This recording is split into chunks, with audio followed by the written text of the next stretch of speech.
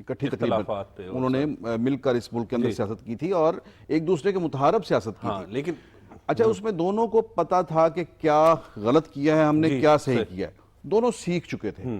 اور وہ اتنا ایک تاریخی دستاویز تھی جس پہ انہوں نے بیٹھ کر ایک کنفیشن بھی تھا اس کے اندر کہ ہم سے یہ غلطیاں ہوئیں. لیکن ملک کو آگے لے کے چلنے کا پلان یہی میں کہہ رہا ہوں. تو وہ ایک اتنا بڑا بریک تھرو تھا, ایک سنگ میل تھا آپ کی سیاست کے اندر, ایک مفاہمت کی فضا پیدا کرنے کا, جس کی بات آج کی جا رہی ہے. میں سمجھتا ہوں کہ اس چارٹر آف ڈیموکریسی کے اندر بہت سی ایسی باتیں ہیں جو ابھی بھی وہ ان کے اوپر عمل ہونا باقی ہے. 2-3 پوائنٹس اس کے ایسے ہیں. مثلا ایک بات تو یہ ہے کہ یہ جتنے بھی مسئلے ہیں جوڈیشری کے حوالے سے, جتنے سوالات پیدا ہوئے کہ ایک فریق تو بہت ہی راضی ہے اور دوسرا فریق جو ہے وہ کہتا ہے کہ یہ ایسا نہیں ہے. یہ جوڈیشری یہاں تک کیوں پہنچی؟ اس کے لیے چارٹر آف ڈیموکریسی میں آپ کی بات کی طرف بھی آؤں گا. میں صرف یہ تھوڑا سا یہ کہنا چاہتا تھا کہ چارٹر آف ڈیموکریسی میں یہ کہا گیا تھا کہ ایک کانسٹیٹیوشنل کورٹ بنے گا جو کانسٹیٹیوشنل میٹرز کو دیکھے گا. جیسے کل انہوں نے جو ایڈوائزر ہیں عرفان قادر صاحب, انہوں نے کہا کہ 50,000 کیسز پینڈنگ پڑے ہوئے ہیں. تو معزز جج صاحبان کو چاہیے کہ ان غریب لوگوں کے وہ کیسز جو سنیں اور وہ پینڈنسی نکالیں, ان کو جو ہے وہ انصاف فراہم کریں. اور یہ جو کیسز ہیں ان میں نہ الجھیں سیاسی کیسوں میں. یہ جو آئینی کیس ہیں ان کے لیے کہا گیا تھا کہ ایک کانسٹیٹیوشنل کورٹ بنے گی, وہ اپنے یہ معاملات دیکھے اور باقی سپریم کورٹ اپنا معاملہ. ایک تو یہ ہے, ایک ہے اس کے اندر ٹروتھ اینڈ ریکنسیلیشن کمیشن بننا تھا.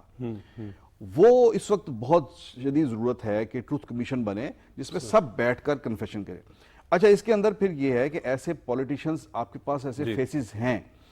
ایک تو بی بی شہید تھیں جن کو آپ ہم سب نے گنوا دیا. وہ مطلب ایک میاں نواز شریف ایسے ہیں کہ اب بھی وہ مفاہمت کی بات کرتے ہیں. اب بھی یہ جتنا بھی معاملہ چلا ہے اس میں انہوں نے کہیں ایسی بات نہیں کی. پیپلز پارٹی کے اندر آصف علی زرداری صاحب نے پاکستان کھپے کا نعرہ لگایا. پیپلز پارٹی میں قمر زمان قاہرہ ہیں, شہری رحمان ہیں, خورشید شاہ ہیں, ایسے فیسز ہیں, میاں رضا ربانی ہیں.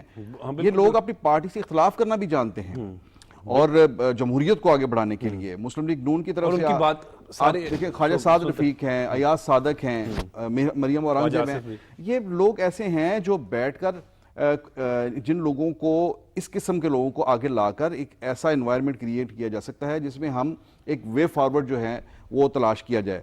اور اوپر اگر لیڈرشپ کی یہ سپرٹ اور ان کی جو ہے ان کے ساتھ پہلے سے ایک آشیرواد جو ہے موجود ہے ہمارے ہاں, تو بہت ہی ضرورت ہے اس وقت اس بات کی کہ ایک جو کہتے ہیں کہ ایک بالغ نظری والی پالیٹکس جو ہے وہ کی جائے اور ملک کو اس بحران سے نکالنے کے لیے جو ہے وہ کوئی نہ کوئی راستہ تلاش کیا جائے. آرمی چیف صاحب نے اسی حوالے سے ان کا جو انہوں نے جو بات کی ہے وہ بڑی امپورٹنٹ ہے. انہوں نے کہا ہے کہ فوج اور عوام کے درمیان جو محبت کا رشتہ ہے اس کو کوئی ختم نہیں کر سکتا اور وہ اسی طرح سے سازشیں بھی بے نقاب ہو چکی. میں ضروری سمجھتا ہوں اس کا تذکرہ یہ کہ 9 مئی کے واقعات سے یہ تاثر دینے کی کوشش کی گئی کہ شاید عوام نکل آئے ہیں, ٹھیک ہے, لیکن اس کے بعد جو آج کے دن تک 9 مئی کے بعد آج تک جو عوام نے اپنی محبت کا اظہار کیا ہے فوج کی طرف وہ انپریسیڈنٹڈ. یہ بالکل ٹھیک کہہ رہے ہیں سجاد صاحب. اس پہ بالکل یہ بات بھی ٹھیک ہے کہ 9 مئی کے واقعے کے بعد جس طرح محبت کا اظہار کیا عوام نے, جتھے تو ہر جگہ موجود ہوتے ہیں جو اس کو جتھا ہی کہیں گے نا جنہوں نے اٹیکس کیے, یہ تو دشمن کا کام تھے. تو لیکن یہ بھی آرمی چیف صاحب کی جو سٹیٹمنٹ ہے بڑی واضح ہے کہ عوام نے جو محبت کا اظہار کیا فوج سے وہ ایک بڑا اچھا جیسچر ہے. ہاں جی بالکل. اور میں سمجھتا ہوں کہ جیسے امریکی تاریخ میں یا انٹرنیشنل ہسٹری میں 9/11 کو کہ پہلی دنیا اور 9/11 کے بعد کی دنیا کا ذکر ہوتا ہے نا, اسی طرح پاکستان کی سیاست میں 9 مئی سے پہلے کا پاکستان اور 9 مئی کے بعد کا پاکستان آپ اس کی بازگشت آنے والے کئی دہائیوں تک سنیں گے. ریزن کیا ہے؟ ریزن کیا ہے؟ یہ ہماری قومی تاریخ کا ایک بہت بڑا المیہ ہے 9 مئی.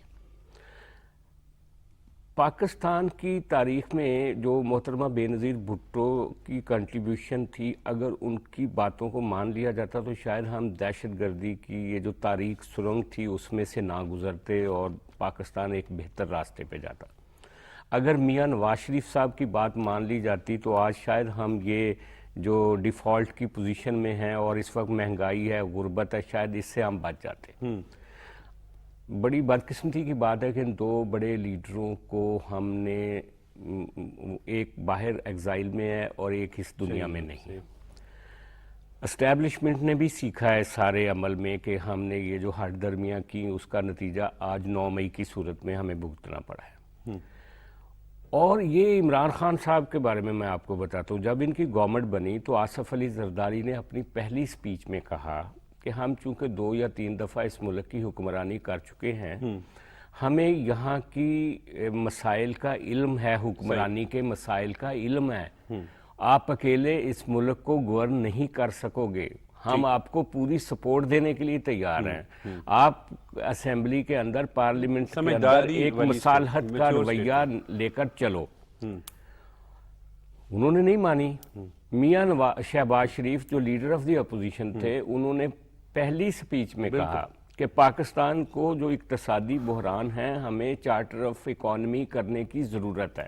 دیکھیں نا, وہ بالکل ٹھیک. انہوں نے نہیں سنی. اور آج کیا ہے کہ ہمیں اکانومی کا چیلنج ان کے جانے کے بعد جتنا ہم دشوار راستے پہ ہیں کہ آپ کی سوچ بھی نہیں. صحیح کہہ رہے. کل احسن اقبال صاحب کہہ رہے تھے کہ اگر کسی کمپنی کے پاس اپنے سارے افیئرز چلانے کے لیے لون لینا پڑے تو اس کا مطلب وہ کمپنی زیادہ دیر چل نہیں سکتی. اسی طرح آپ دیکھیں کہ جناب آج آپ تفریق کتنی بڑھ گئی ہے, اور یہ آپ یوتھ کی بات کر رہے ہیں جن کے اوپر آپ کو احساس ہو رہا ہے کہ ان کا فیوچر تباہ ہو رہا ہے. جو سوسائٹی کے اندر ایک تقسیم اور نفرت پیدا کر دی گئی ہے, اس نے ہمیں, ہماری جو ایک خوبصورتی تھی سماج کی, رواداری تھی, احترام تھا, رسپیکٹ تھی, وہ ساری کی ساری روند کے رکھ. بالکل. تو بیسیکلی یہ ایک اگر سمجھا جائے, اس ملک نے اگر آگے جا کے سنبھلنا ہے تو 9 مئی ایک بہت بڑا الارم ہے. بالکل ٹھیک کہہ رہے ہیں, بالکل ٹھیک کہہ رہے ہیں. ٹائم شارٹ ہو رہا ہے. بہت بہت شکریہ رانا ارشد صاحب آپ کا, آپ نے اپنا قیمتی وقت دیا. بہت بہت شکریہ جاوید فاروقی صاحب آپ کا, آپ نے اپنا قیمتی وقت دیا. اور بہت بہت شکریہ سجاد انور صاحب, آپ نے اپنا قیمتی وقت دیا اور بڑا بہترین تجزیہ بھی کیا. ناظرین, وقت ہو رہا ہے بریک کا. بریک کے بعد جب ہم آئیں گے تو ڈاکٹر عطا اللہ خان نیازی ہمارے ساتھ موجود ہوں گے, ہارٹ سرجن ہیں, ان سے جو ہے وہ گفتگو کریں گے.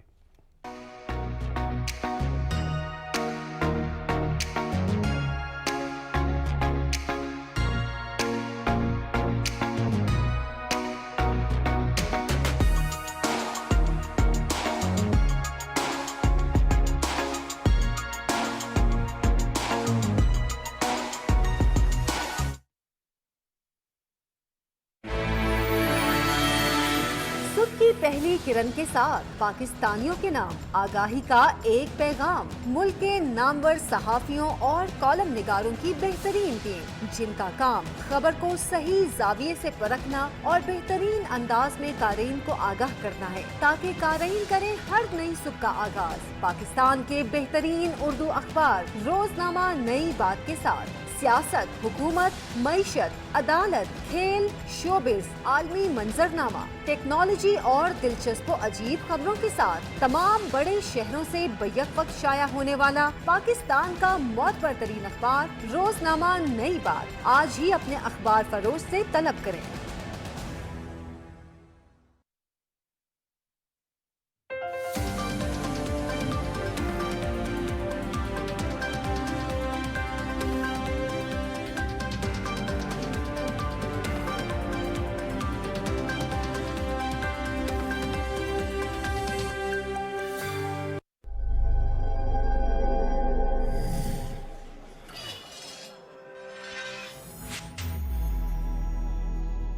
توانائی کو بچائیں گے, پاکستان کو بڑھائیں گے.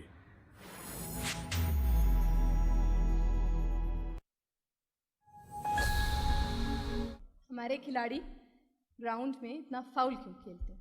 یہ گرین کارڈ کی وجہ سے. گرین کارڈ کی وجہ سے کیا مطلب؟ یہ لوگ سمجھتے ہیں کہ امپائر کے پاس جو گرین کارڈ ہوتا ہے وہ امریکہ والا ہوتا ہے.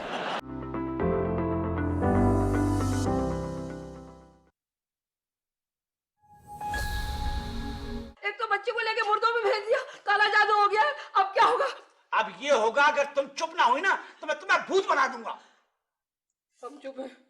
بابا مجھے بہت ڈر لگ رہا ہے, مجھے مردے ہی مردے نظر آ رہے ہیں.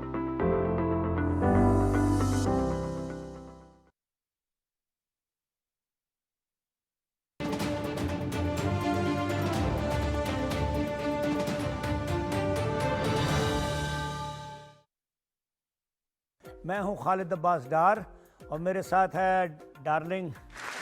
میں معافی چاہتا ہوں ڈار صاحب, میں ذرا شیشے کے آگے کھڑا دیکھ رہا تھا کہ حالات کہاں سے کہاں تک پہنچ.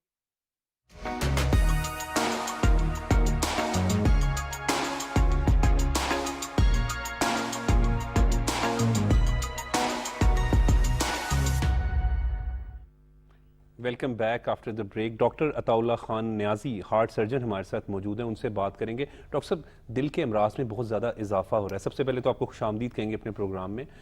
دل کے امراض میں بہت زیادہ اضافہ ہو رہا ہے, اس پر کیا کہیں گے؟